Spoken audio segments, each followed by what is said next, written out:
Welcome to The Ultimate Asset, the podcast where elite physicians, health strategists, and high-performing leaders explore what it really takes to protect and elevate your most valuable assets, your body and your mind.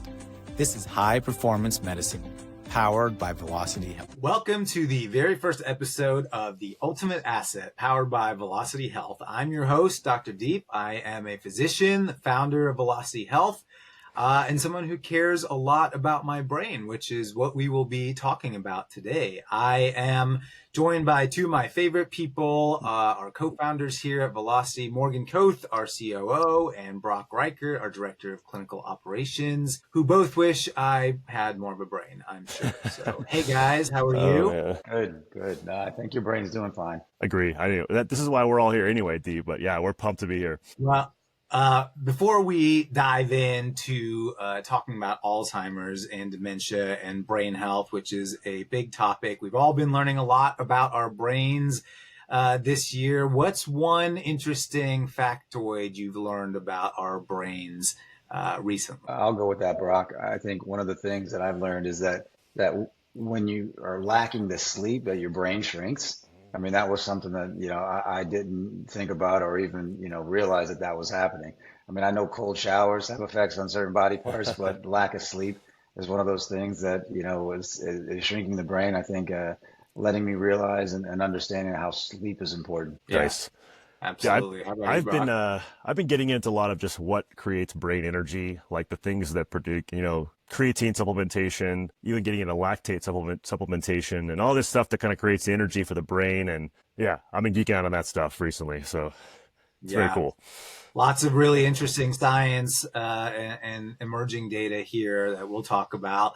For me, I think the gut-brain axis is probably one of the most fascinating and interesting things. I don't know if you guys knew this, but the enteric nervous system is the largest collection of neurons outside of our central nervous system, outside of our brain and spinal cord, and that's in our gut. And a lot of folks are now starting to recognize more of this connection between the gut and the brain. So we'll do a whole episode on that, I'm sure. But today we are talking about brain health because this is probably one of the things that I have the most robust conversations with our patients about. It's what folks are worried about. Over 6 million Americans are living with Alzheimer's. Nearly half of people over the age of 85 will have some level of cognitive decline. And in our practice, we talk a lot about what life will be like in 40, 50, 30, whatever years from now. And people often say, Doc, I would be happy dying in my sleep and just having a heart attack or a stroke and going that way. And we call that sort of squaring of the curve of your life expectancies. You're doing great, and then all of a sudden something happens and you go peacefully in the night. Would be nice. But what we know is that more and more people are protracting that last decade of life. And the thing that folks are most worried about is, lack of a better word, losing their mind and forgetting who they are, forgetting the people they love most, being in a place where they're not able to care for themselves and their loved ones. And so there's a lot of emerging data and science around this, around how we identify risk early on, how we can mitigate that risk throughout our lives, and have a very proactive plan around this. So today, we're going to go into the science in depth around this, but this is a highly personal thing. And people talk about this with me all the time, whether it's something you're worried about or you're caring for someone in that situation. So, Morgan, I want to bring you in here and have a conversation briefly, because I know your mother-in-law is going through her own dementia journey. So can you tell us a little bit about what it's been like over the past couple of years on your own personal journey as a caregiver? Yeah, this is very personal. I appreciate that. It's one of those things that, as you're, going through your health cycle of life, in your 20s and 30s and exercising, eating right and doing all these things, and you have these conversations about kids and family, this is one of those things that's not talked about. Right. As we were going through this journey, my mother-in-law started to, forget things, and, things were just brought up as, she's getting older. You really didn't take care of herself that much. But as things started to progressing, it was more forgetful. It was not just keys, it was phones, it was forgetting certain people's names and certain people's relationships, and then started things spiraling down where it became, try to do interventions on healthier foods and exercise and stopping the smoking with her, but it didn't become something that she was really wanting to happen. So then we had to move her into an apartment that was closer to us to help, mitigate some of those things, help with grocery shopping, those things as people get older. But then it became her mind started slipping more, and she kind of realized that things were starting to be more forgetful, and it became stressful on the caregiver. My wife started to handle a lot of the duties of grocery shopping and taking care, and then things happened relatively fast, and it was surprising because you don't know these things, right? You don't know these things, from a personal standpoint. You think about the brain and people getting older, but dementia and the disease part of it, how rapidly it can happen. And she went downhill really quickly with having phone calls in the middle of the night thinking it was daytime to my wife, leaving the house, which started to become an issue where the police came a couple times. And then, as these things start progressing and getting more anxious with her, stress on the caregiver and my wife became even more prevalent. Her siblings got a little bit involved too, which was helpful. But it's a whole community aspect of how dementia affects not only the person that's going through it, and her being scared and anxious and not understanding exactly what was happening, but kind of understanding. Her mind was being lost a little bit, but not yet really, really, really understanding that. And then it came to a head where the ambulance came and she had to go to the hospital, and then it became a whole legal thing, and then, power of attorney, and then memory care. And now she is in a home where, actually from a caregiver standpoint, it's a lot better. From her standpoint, she's actually being taken care of in a facility that is, catering to her memory. But the whole cascading of events from probably around COVID, really that self-isolation or the isolation probably escalated things a little bit faster. Right. But it's interesting how and sad and anxious and stressful the whole situation was for not only her, but the caregivers involved. I mean, it became a whole thing. And it was something that, within this podcast and within the studying that we've been doing and talking about, we've both gotten tested. I've got APO2, she's got APO4. So really starting to think about how do we, look at what's happening now to mitigate the things going downstream that could happen. Understanding that it's not something, and we'll probably get into, you and our guest, Dr. Rothman, will get into a little bit more about, what's predetermined and what's not. What we can do to mitigate these things, because it's when you see it firsthand, it's scary. It really is. It's scary. It's stressful. It's anxious. It's a lot of those things. Well, thank you for sharing all of that. It's a common story I think we hear from patients and adult folks who are taking care of their aging and elderly parents as well. Many of us are in that sandwich generation. We're taking care of our kids, taking care of our parents, watching these transitions kind of happen. Morgan, what do you wish your doctors did differently throughout this process? I'm curious to hear that, because we have a lot of conversations, obviously, about the risk and giving people resources. But as a patient, or a caregiver, how did it sort of feel when your doctors were talking to you or your wife or your mother-in-law about the diagnosis and what to expect? That's probably the most disheartening part, is they really didn't do anything. It was always pushed on by us. My father passed away of complications from type 2 diabetes, over 10 years ago, about 10 years ago now. And it's almost the same situation. It was always reactive. Everything was always, okay, well, we'll chop off another toe, or we'll wait to, dialysis, or we'll wait till he gets healthy so he can do, heart surgery, or we'll wait, or it was always those things. And with her, it felt like it was Groundhog's Day. It felt the same thing. It felt like, okay, well, yeah, she's getting older. She smokes. She doesn't exercise. She doesn't eat properly. Okay, this is one of those things. It was just one of those, okay, well, the next step, what's the next step? We'll just wait until she goes into memory care. That's exactly how it was. And it was frustrating. And honestly, it was sad. It was sad to see her go through that. It was stressful, again, like I said, for my wife, and sad to see what she was going through, because you're losing, your mother, and you're losing somebody that you care about, that you love, but yet she's right next to you. And that's really the part that gets you mentally, is that person is right next to you, but they're different. So there's a lot of mental things that people go through. And I think it's really interesting. We'll get into this later, but the fact that she's ApoE4, Yep. at least on one side, and watching her mother go through this, there's a lot there, right? There's a lot that we sort of think about and have to reconcile. So thank you, Morgan, for sharing all this. It's an important story, and I think it helps ground why this is such an important topic. There's a lot of science here as well, but I appreciate you sharing that story. Yeah, thank you. Thanks for asking. Yeah. Nice, cool. Well, every episode we're going to try to have Dr. Deep take us through a little bit more of a deep dive on the science of this whole thing. So let's get into it. Yeah, thanks, Brock. I think it's helpful to ground ourselves, first of all, in the real stories of why these topics matter. But we also want to understand the science, and we've got a great guest we'll introduce shortly that can take us deeper in this. But we want to help folks understand the real mechanisms behind dementia, behind Alzheimer's. The dominant theory that's out there is what we call the amyloid hypothesis. This was discovered initially by Dr. Alzheimer with a patient, Augusta Dieter, where in autopsies, they recognized that this patient who had displayed memory loss and these cognitive symptoms had a lot of these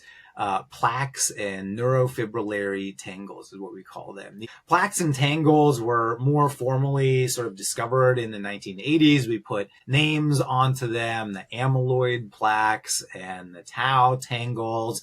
And this really sort of dominated the Alzheimer's research space for many decades and still really does. It kind of made sense. Okay, we have these plaques in our neurons. We need to clear these plaques and things will start moving a little bit more seamlessly. Sort of like if we have a plaque in our arteries, we just need to stent that open or prevent that artery from clogging and we'll be okay. But, the problem is we've had several drugs and a lot of study around the amyloid hypothesis. And despite us developing drugs that target this, we don't actually see regression of symptoms, slowing down of symptoms. A lot of these have been wildly unsuccessful, frankly. And similarly, when we do autopsies on centenarians, on folks that are doing quite well from a cognitive standpoint, many, many decades into life, many of them do have these amyloid plaques as well. So it's hard to know, are these really, riding shotgun and they're sort of along the ride, or are they causal? And so a lot of researchers have now started to think about things in a different way.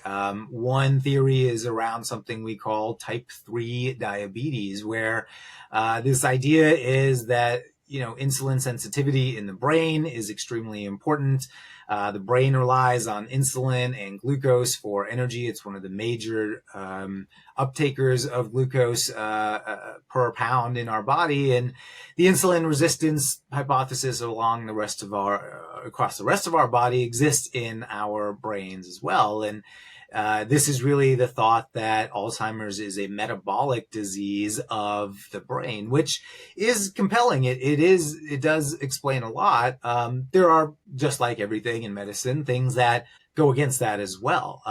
People with dementia don't always show insulin resistance in the brain. And people with type 2 diabetes, for example, who have a lot of insulin resistance, don't always go on to develop dementia or Alzheimer's. So we're at a point where we're asking deeper questions, which is great. And that, I think, leads to where we really see Alzheimer's is a systemic disease, just like many others in our disease. Yes, it is about our metabolic state, and I think that's a primary driver, but we also see three other primary drivers: mitochondrial health, inflammation, and vascular health as well. And so, let's talk about a few of those, and then, I'll pause. We talked about mitochondrial health or metabolic health, and why things like insulin sensitivity matter and carbohydrate loads matter and time under the curve there matters. Mitochondrial failure is a large emerging field, I'd say, in medicine, where folks are really starting to understand energetic failure as one of the primary drivers. We measure this directly using VO2 max test in our patients, but mitochondria are essentially the power plants of our cells. They help everything move. They create ATP, and just like they fail in other parts of our body, they can fail in our neurons as well. Inflammation is another primary driver, and neuroinflammation particularly. We have these microglia in our central nervous system, which act as the immune cells in our central nervous system, and these can become defective and impaired, and our inflammatory response, immune response in the brain can start to degrade the activity there. And then lastly is vascular dysfunction. This is largely recognized. Vascular dementia is the number 2 most common cause of dementia, small vessel disease, but really protecting ourselves by decreasing our blood pressure, ensuring our blood vessels are healthy is really important. So what we're coming down to is really this systems thinking methodology around dementia, around Alzheimer's. And when we think about those drivers, we can then start to back up 5 years, 10 years, 20, 30, 40 years ahead of that and start to ask ourselves, what are the questions, what are the interventions we need to put into place right now to mitigate those risks, to impact those downstream drivers of brain health, many years from now. So I will pause there. And, I know we have our wonderful guest here as well, and we'll bring him on in just a moment. Morgan Brock, any reaction to that description there? It's interesting, just going back to the personal situation, is that she was blood tested and had, a physical workup when she got into the hospital from one of the situations that she went through. And her blood came back fine. I mean, it was amazing, actually, with the poor health that we always thought she was in. She was pre-diabetic, but not diabetic, type 2 wise. So it was interesting from that standpoint. Her insulin levels were relatively fine. Her blood, her blood pressure was high. So I think there's obviously, going down that rabbit hole. But so it was interesting when you talk about this, and I'm listening, is that it's so multifaceted. That there is no one way to get there, and that's the scary thing too, right? There isn't just one path where you can say, okay, I'm not on that path, then I'm not going to get it. So yeah, just wanted to make that comment. Yeah, to me, it's like a lot of these things, it's like the death by 1,000 paper cuts is kind of what it feels like this is, and a lot of diseases are kind of in a similar path, Nice. Yeah, well, absolutely. So with that, I would love to bring in our guest and specialist today. I am thrilled to introduce Dr. Mark Rothman. He is a nationally respected geriatrician, a dementia expert. He's currently the CEO of Lizzie Care. Dr. Rothman is a Yale-trained physician, geriatrician. He's been a leader and an innovator in some of our country's leading healthcare institutions. He's worked across every layer of aging care, from the bedside to national policy and to leadership, and brings a deeply compassionate and, I think, realistic lens to health. Dr. Rothman is a dear old friend and colleague. Mark, great to see you. Thank you for being here. Thanks, Sandeep. I only get to work at these great institutions because folks like you welcome me in. So thanks for bringing me along for the ride. It's great to be here with you all. Hi, Morgan. Hi, Brock. Pleasure. Hey, doctor. Absolutely. Well, you've been listening. What did you think of that rant I just went on about the systems approach to thinking about dementia? Well, first of all, for your audience, and your patients, you all have said the truth, which is that people are worried. Folks who are older, there's nobody who's over 70 years old and 75 who doesn't think about this every day as they watch their friends, their loved ones, their cousins, their sisters, gradually have more and more difficulty. So this is on everybody's minds. And I think it's on everybody's minds who's one generation below, because as you said, Morgan, eloquently, people are gradually becoming caregivers. Caregiving itself has now crossed all generations in this country. So you have Gen Zers who are TikToking about being caregivers for great grandparents now, and you have sisters taking care of brothers, men, more men than ever taking care of loved ones as caregivers. Yep. So it's just so prevalent that I don't think there's anybody who doesn't know the word Alzheimer's anymore. Going back maybe 20, 30 years, you would say Alzheimer's, they'd be like, what's that? There's nobody who doesn't know what it is anymore. And there's really nobody that it hasn't personally touched. And so I think it's important that stories like yours are told, Morgan. I appreciate you sharing what you did. Your rant, Sandeep. Listen, the truth is, like everything in geriatrics, it's multifactorial. The hardest part about Alzheimer's that I find as a physician that I wish I had is I don't have the magic bullet, right? I want the magic bullet. Now, if I'd gone and become a surgeon, I could go in and fix things and tie them up and I'd be done. And even a lot of cardiology has gradually become a little bit more singularly treatable. Even diabetes but you still need a whole collection of therapeutics. So you need a whole collection of approaches, but you can sort of wrap your brains around it. The hard part about dementia is that it takes a really long time to develop. There are discussions in the literature and in the news about how those plaques, those tangles may have formed 20 years before the first symptom. That's not a happy thought. I'm sure people don't like hearing it, but there are thoughts about that. So it takes a really long time to develop, and your lives are interspersed with all kinds of other potential insults, right? There is your nutritional component, there's your vascular component, there's your exercise and metabolic component, there's your inflammatory component, and there's your mental health component, and just your actual usage of the brain, use it or lose it component. And so that's at least 6 I listed. So Right. you are not incorrect, right? It is multifactorial. It's hard to find a magic bullet, and so I think I tend to approach Alzheimer's and dementia holistically,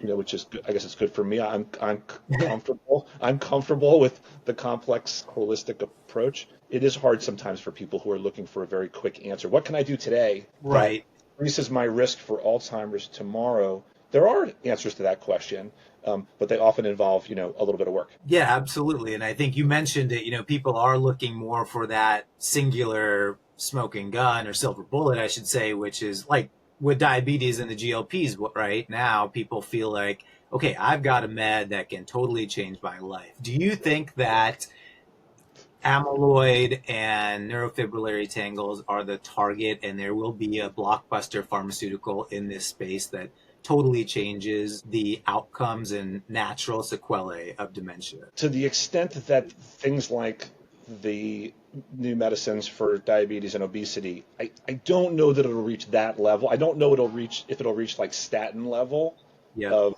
single medicine kabam. But I am very, very hopeful, actually. And I think that the new medications that have come out for Alzheimer's and dementia are critically important. There's a lot of controversy about them, and I have a lot of respect for the people who tried to stand up against some of what they thought was not the right way that was rolled out, and I agree with them. But the truth is, it had been 26 years since a new medication was approved by the FDA for Alzheimer's disease. Not for lack of trying, as you said. So, as imperfect as they are, I'm actually really glad that it happened, because it's going to spurn finally a huge amount of innovation. Those medicines are intravenous. I do believe that they will I think they will quickly move to oral. I think that'll reduce the cost of both creating them and also receiving them. The burden to receive these medicines is not minor. You need lumbar punctures, MRIs, trips to the surgical suite, visits with neurologists every 6 weeks. It's crazy. There's a lot of people who are like, it's too much work. The benefit is too minimal on paper, and it is not a giant benefit yet on paper. So forget it. Once it becomes oral, bam, we'll have a ton more innovation. We'll have a lot more specificity. We'll have a lot less toxicity. We'll have ease of distribution. I'm really, and not for nothing, it injected a lot of hope into the dementia and Alzheimer's community, and that was hope that we desperately needed. This is a as we've watched cancer gradually get, I don't want to say conquered, but meaningfully, the burden of cancer and the level of cure drastically changed in our lifetimes. Diabetes, cardiovascular disease, all of these diseases were, incredibly affected by the innovation of the last 50 years. And we've sort of been over here in the Alzheimer's community waiting Right. our turn. Like, when is it our turn? And I think that it was important. The drugs are not great, but they're good enough to be given a shot and to spurn, what's it called? Now, what's going to happen in terms of a blockbuster? All the amyloid hypothesis is still pretty sound. I don't, the recent literature that's come out that says it's all bunk because there were these 7 studies. There were some scientists lied. That was 7 studies out of like 10,000 studies. Right. The book is glaringly overly simplistic in how it throws an entire arm of science under the bus. So don't believe the fancy book. I tell people the amyloid hypothesis is real. The tangles are real. The toxicity caused by these clumps of proteins inside people's neurons is real. Yep. The inflammation that they cause, the breakdown products that leak out into the cell. You and I could have a nice geeky conversation about Yep. what's actually happening with these. I sort of think of them as fiber. They're like pieces of fiber that have been woven inside of the cells, and they're sort of like just sitting there. And they're not really serving a purpose, and they're building up over time. Lots of people live perfectly fine lives with plenty of amyloid in their brain.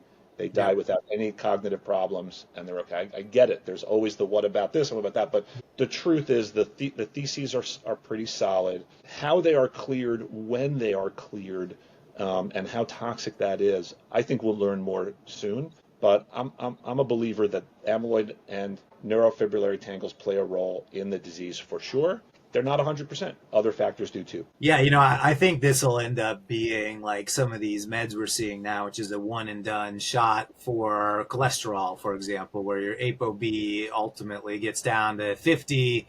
And yeah, you still have to control your blood pressure and your insulin resistance and your stress and cardiovascular outcomes. But this one very prominent driving risk factor, you've now controlled. And similar kind of approach here, like most conditions, as you mentioned, are multifactorial. We need to reduce our risk across the major drivers however we can.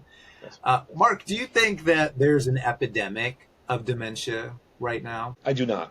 I think it's a little overblown. I think we are better at diagnosing. So 3 things have happened, or two things have happened. First of all, we're living longer. Now, there's a lot of numeric stories about how the average death rate, when you add in the pandemic and you add infant mortality, we have not extended lifespan over the entire population as much in the last 5 years or 6 years as we have in the past 50. But you cannot deny that there is an older person every day on the news who has done something that no one their age has ever done. You are literally witnessing longevity before your very eyes on television. Yep. And I love it because I've been following longevity for 30 years now. The oldest, watch a marathon. Oh, look, there's the guy who's the oldest person who ever won it. Look, watch Dancing with the Stars. Look, there's that guy, that lady. She's older than anybody. This is like every day you are exposed to someone who has lived longer and is accomplishing more at that age than ever before in front of your very eyes. So we're living longer. And when you live longer, your risk of cognitive impairment goes up, period. There's just more people around that have cognitive impairment. That's why it seems like everybody's got it. That's number one.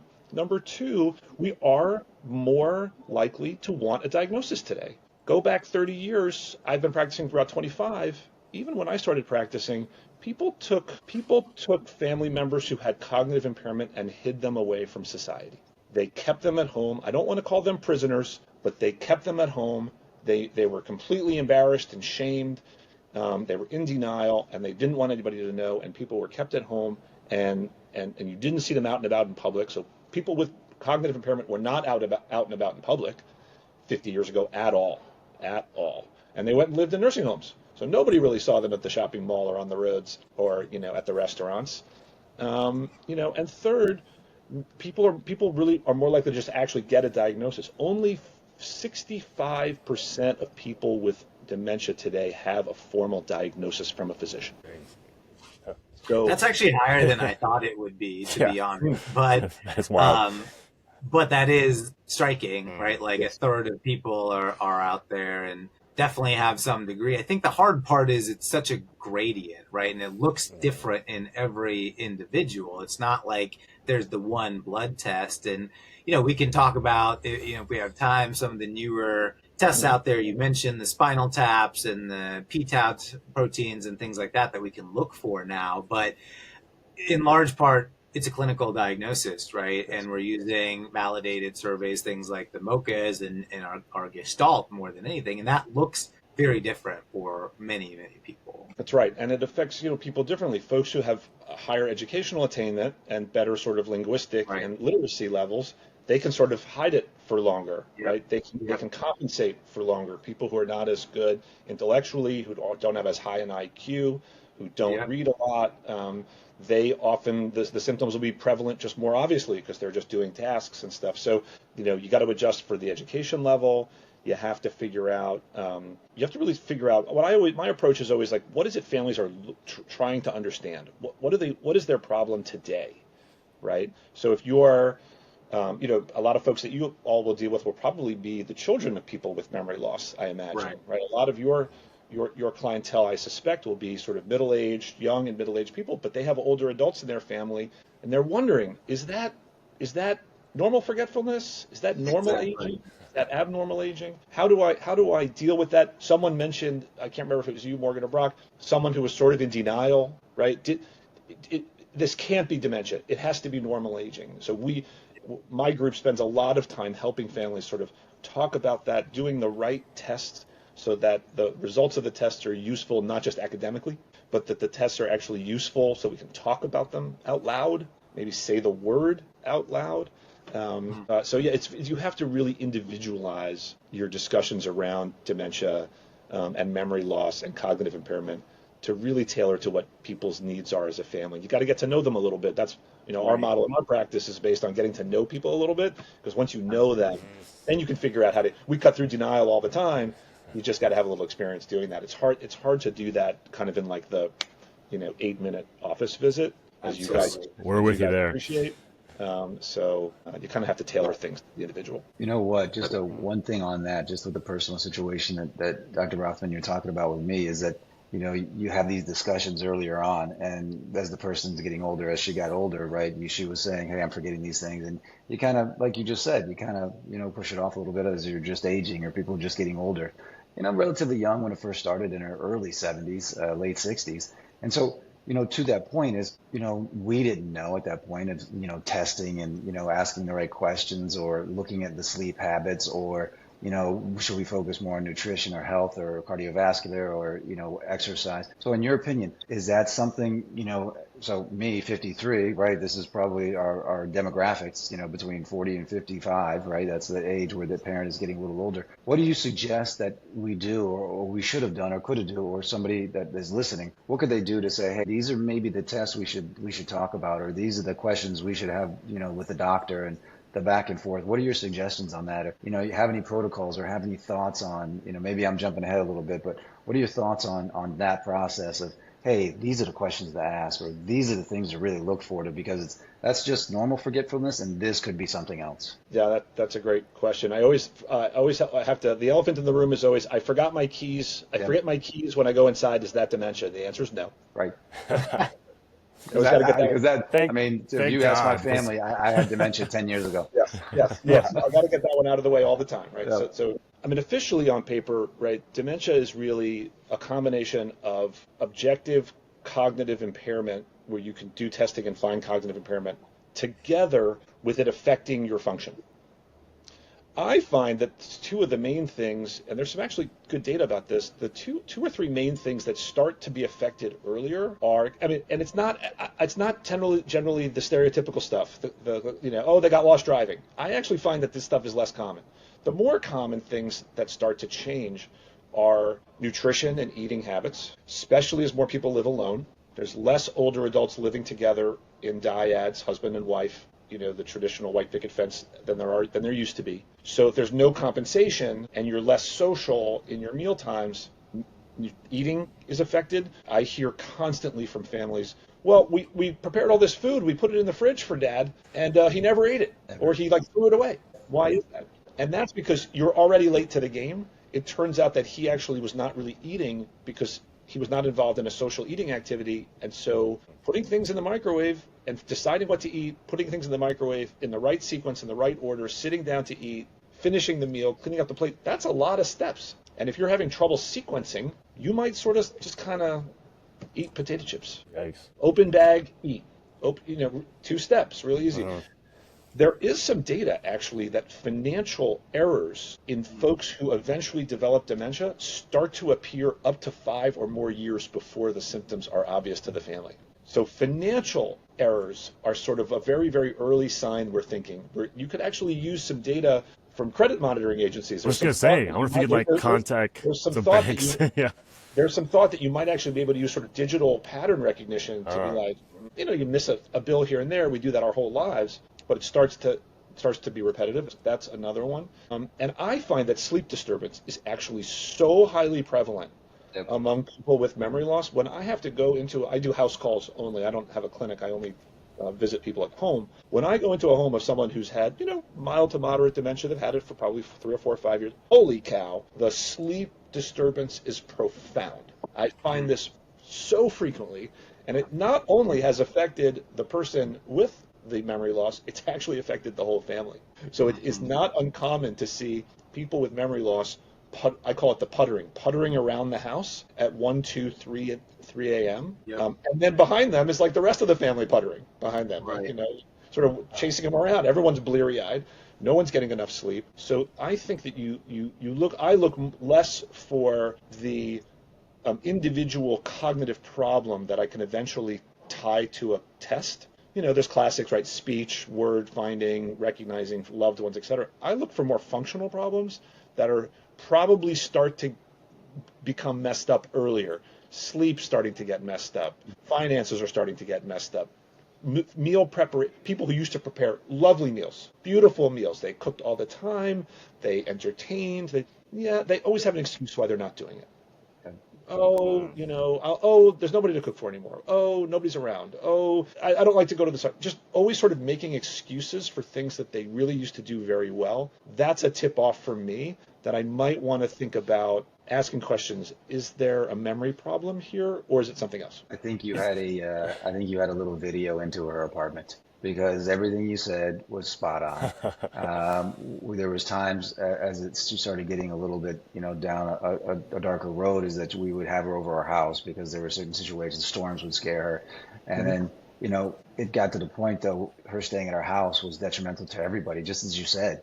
Well, she wouldn't sleep. So between 11 and 3, she literally was walking around the house, whether it was a storm or not a storm, just thinking it was daytime or thinking it was this that was obviously clear signs that, we were going through something or she was going through something. But you're right. For the caregiver, that is the part that you're dealing with, the stress of lack of sleep. She would call, my wife in the middle of the night just saying, hey, are you coming over today? I'm ready. And it'd be 3 o'clock in the morning.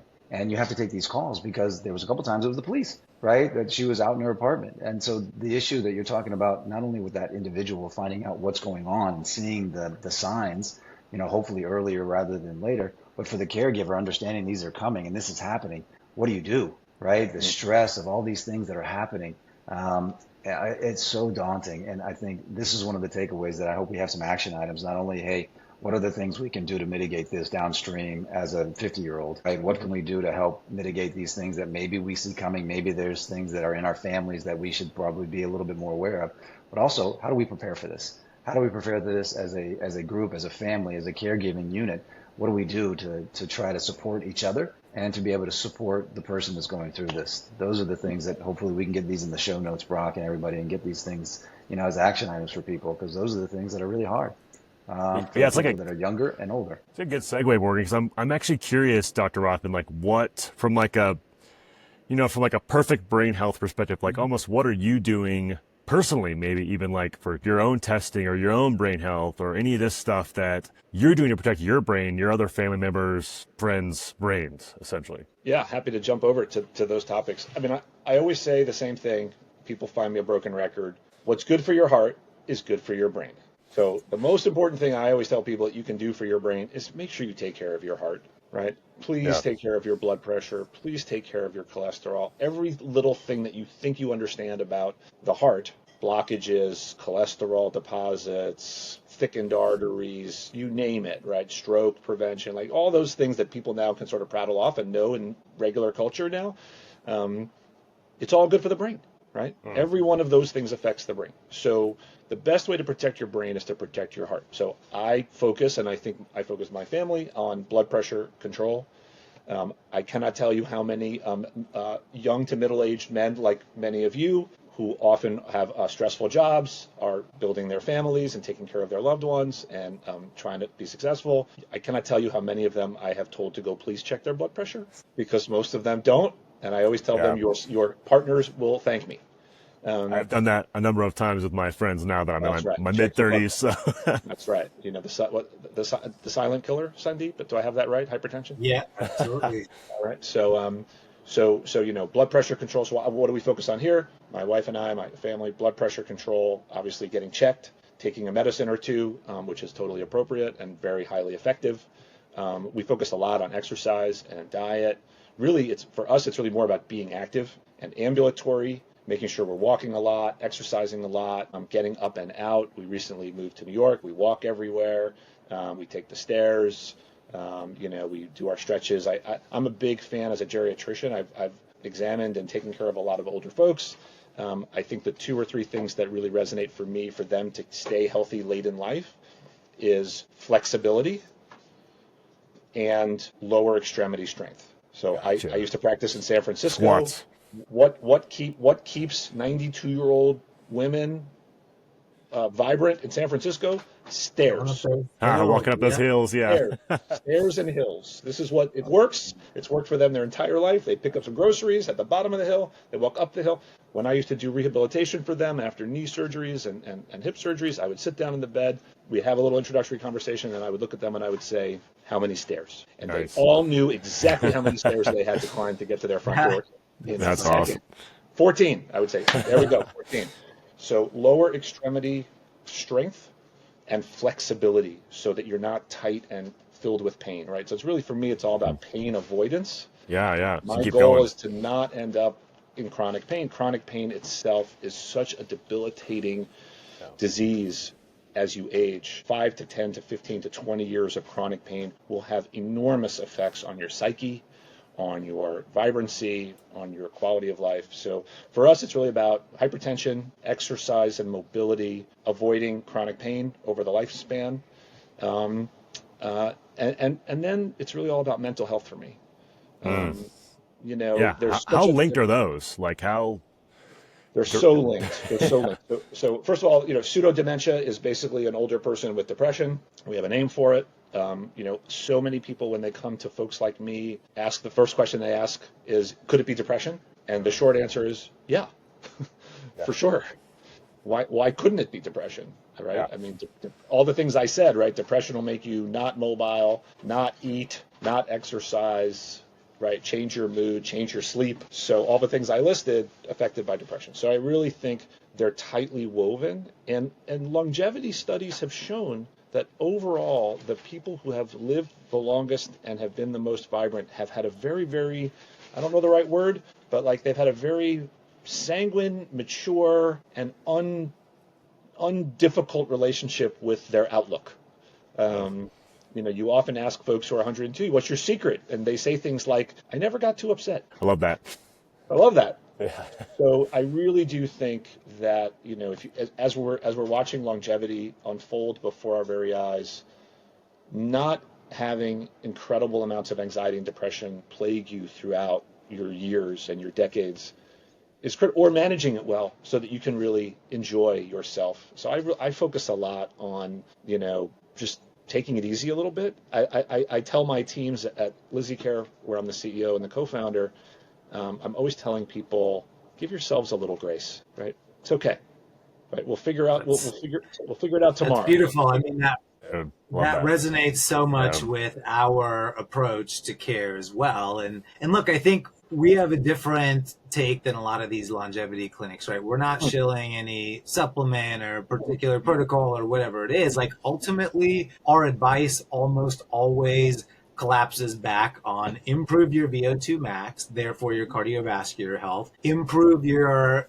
muscle mass, your appendicular lean mass index, so that you are functional and independent many years into life, and control your risk factors like blood pressure, cholesterol, insulin resistance, all of the major drivers that we see. And so the interesting thing, though, to me, Mark, is that you never know which thing it is that's going to spurn someone to action, right? Like someone can go to their PCP for 10 years in a row and be shown, hey, your LDL-C is elevated. You need to work on that.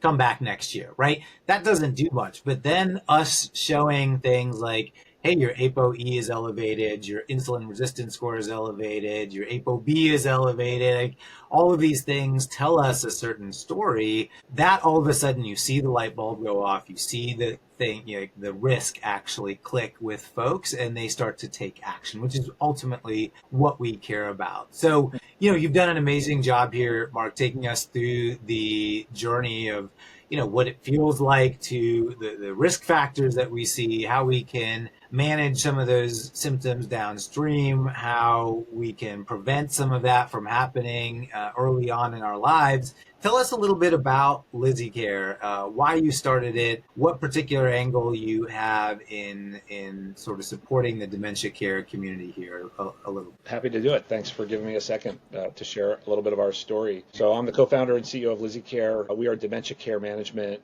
organization that tries to bring expertise, which is hard to find around this topic these days, technology, which allows sort of caregivers and care companions to get together and organize themselves into sort of a single driving force instead of texting each other all day long and try to figure it out on their own. And it also gives us a window into what's happening at home. Almost all of the care of people with memory loss happens at home. Doesn't really happen in the doctor's office. So you need visibility into the home, and our technology allows us to do that. And then we help families procure services for whatever they need, whether that's physical therapy at home, nutritionists if they need it at home, PT, OT, hospital beds, whatever it is, a caregiver, a companion. We have a lot of companions under our umbrella, because we find that companions are almost more important than caregivers. One of the things that really plagues the memory loss community, even at the very early stages, by the way, is loneliness and boredom and isolation. And you know, Sandeep, you and I have worked with colleagues who have prioritized loneliness as being a critical driving force of bad outcomes in modern society, and it's true, and I believe it 100%. We see incredible things happening when we put a companion in, even once or twice a week, for caregivers, for the people with memory loss, and so we provide those services. Rothman, what do you mean by a companion? Like, what is a companion for folks who don't know? So caregivers, we know what they are, right?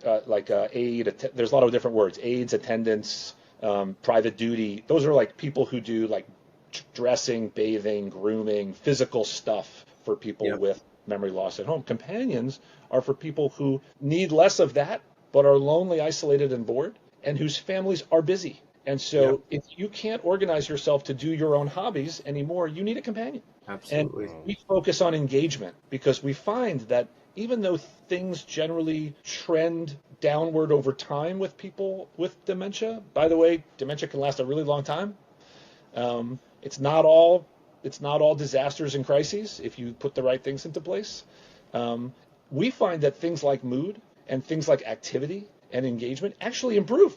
But you've got to put things in place to do that, and usually it's a companion, it's a person, and you got to get to know who they are and what makes them tick, and you have to take the stress off of family members like Morgan and his family to make that magic happen. Sometimes it's too much work. You're raising your family, you're going to work, you're trying to be a caregiving family, you're juggling food, appointments, God knows what else you're doing, trying to talk to a lawyer and get the finances changed. Right. Who has time? Who really has time to spend one-on-one time with someone and really make their day for them? We tend to look at folks who don't need dressing, bathing, and grooming help as fine if they're like dressed, ambulatory, and eating and well nourished. They're fine. But often what I find is they're not so fine. Exactly. They're struggling. The same way that people with depression are not fine and need intervention. We sort of put into place the same approach. We match companions with people based on their interest. We engage with them, we exercise with them, get them out of the house, get them doing activities. And it's amazing the magic that I like to say that when Lizzie Care gets involved in a family with memory loss, everybody's cortisol level goes down. That's the, that's the first thing that We happens. should do a study on that, and we get this great test called the Dutch test where we can track cortisol levels over the course of the day. But we should take a look at that. You know what? Just Dr. Rothman, let me say one thing on that is that I can't believe what I'm hearing is that resonates with what the companion is. I wish we had that 5 years ago. It resonates. I'm shaking my head like I can't believe what I'm hearing because literally right before she went into the hospital, that was what we were going to hire. She didn't need somebody to bathe her. But she needed somebody because we saw it when she was with us, when she was having fun, when she was eating, she was a different person, right? Sometimes it would be a little hectic. Sometimes she would say things more often than not towards the end. She would say things that, but you could see her eyes and she was just different. And we were thinking, you know what? Somebody that just came to her and visited her and just shot the shit with her for a little bit, right? That would make a huge difference. So what you're saying is completely resonating. I wish, I wish I met you 5 years ago. So, I appreciate this for the people that are listening, but, so thank you for what you're doing. I just say that because it's. Yeah, Dr. Rothman, we worked at an organization earlier in our career where the CEO had made a major push with this. And I remember a lot of these stats that loneliness has the same sort of mortality predictive value as a pack of cigarettes a day does. 40 to 50% higher mortality for people that are lonely versus those who are surrounded by folk. Even if it's just playing cards or talking about the day or the news or the weather, those are the things. So, Dr. Rothman, how can people find out a little bit more about Lizzie Care if there's a family out there who's struggling with a loved one with memory care issues? How do they get in touch, and what would you suggest for them? Simplest way, of course, is check our website first, right? HiLizzie.com, Lizzy. For folks who are asking, we're named for Elizabeth Blackwell, who was the first female to ever be given a medical degree in America back in the late 1800s. Oh, cool. I was wondering. In upstate New York. She was a real pioneer, and she trained a whole cadre of the first sort of cohort of female physicians in America who are partially responsible for the public health infrastructure of the country, actually. A lot of really interesting stories there. So HiLizzy.com. Medicare has finally decided to get involved in caregivers, which is great. So they created a new model called the guide model, and we can do the guide model in multiple states. So if you're in New York, New Jersey, Connecticut, Florida, Illinois, and Kentucky, we can do the guide model with you. If not, there might be a guide model practitioner around who's kind of dementia and geriatric savvy. So check that out online too. And folks can reach out to me directly. I'm eminently findable, Dr. Mark Rothman. I'm on I'm too out there. I'm too findable. Yeah, me too. I hear you on that. Well, Mark, thank you so much. This was an incredible conversation. Clearly a lot of deep insights and a lot for our audience to learn from. If you could leave our listeners with one piece of advice for their brain health, what would that be? First of all, I'd say thanks for watching. Thanks for having me. I really appreciate being here with you gentlemen. First of all, I like to think, God willing, and all of us being good about preventative care, life is long. So take care of your heart, take care of your person, right? Take care of yourself and your mental health. Understand that at some point, something may happen where we will change. We might have a tiny stroke somewhere. We might have an injury. We might have a chronic disease. We might have dementia. Not everything changes on that day, right? It's a journey, and it's not all downhill. So I really believe that folks need to sort of gird themselves a little bit for the long game, play the long game, and stay active and out there. I do my best to put my phone away and stop doom scrolling as much as I can. Every time I do that and I look up and engage with somebody, I feel better. I know that there's hope. And if you need help figuring out, is it dementia? Is it depression? Is it normal aging? Find someone who can help. It is hard to find experts, I know. And so keep trying and reach out to us if you need to. Love it, man. HiLizzie.com. Dr. Rothman, thank you so much. Morgan, and then Brock, any last final words here? I'll say thank you. What you're doing with Lizzie is fantastic. The companion thing is amazing.